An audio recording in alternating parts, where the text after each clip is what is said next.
Good morning. இன்னைக்கு காலைல தியானத்துக்கு இந்த 59ஆம் அதிகாரம் ஐசையாவை படித்த போது இந்த வசனம் மிகவும் ஒரு நல்ல வசனமாக இருந்தது.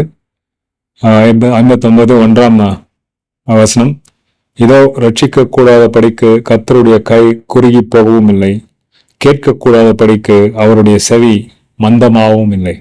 அநேக நேரத்தில் நம்முடைய சூழ்நிலைகள் இருக்கும்போது நமக்கு வருகின்ற ஒரு எண்ணம் என்னவென்று கேட்டால், கர்த்தர் கேட்கவில்லை, கர்த்தரால் கைவிட்டு விட்டார் போன்ற எண்ணங்கள் வருகிறது. ஆனால் இந்த வசனத்தை பார்க்கும்போது அவருடைய கை குறுகி போகவும் இல்லை, கேட்கக்கூடாதபடி அவர் செவி மந்தமாகவும் இல்லை. ஆனால் 2வது வசனத்திலிருந்து அவர் சொல்றாரு, நீங்க உங்க அக்கிரமங்கள்னால மற்ற காரியங்கள்னால நீங்க தூரம் அகன்று போயிட்டீங்க அப்படின்னு சொல்றாரு. ஆனா கர்த்தர் எப்பொழுதுமே அவருடைய ஜனங்களுக்கு உதவி செய்ய, அவர்களை ரட்சிக்க, அவர்களை காப்பாற்ற மனதுடையவராக இருக்கிறார். அதனால்தான் இதை அவங்க இந்த வசனத்தை அந்த இஸ்ரேல் மக்களுக்கு அவர் சொல்லுகிறார்.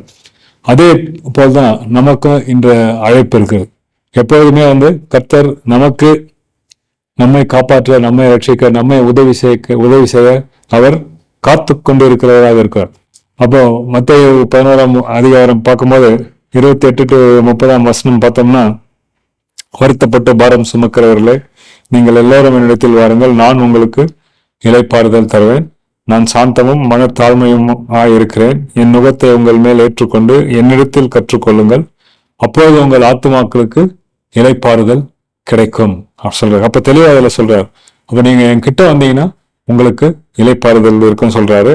அது மட்டும் இல்லாத என்னிடத்தில் கற்றுக்கொள்ளுங்கள், என் நுகம் உங்களுக்கு ஏற்றுக்கொண்டு என்னிடத்தில் கற்றுக்கொள்ள, அப்போது உங்கள் ஆத்துமாக்கள் இளைப்பாய் இரல் கிடைக்கும். என் நுகம் மெதுவாயும் என் சுமை லகுவாயும் இருக்கிறது என்றார். அதனால நம்ம கர்த்தரிடத்தில் எல்லா நேரங்களிலும் எல்லா சூழ்நிலையிலும் வரும்போது அவர் நமக்கு ஒரு நல்ல இளைப்பாறுதலை தரார்.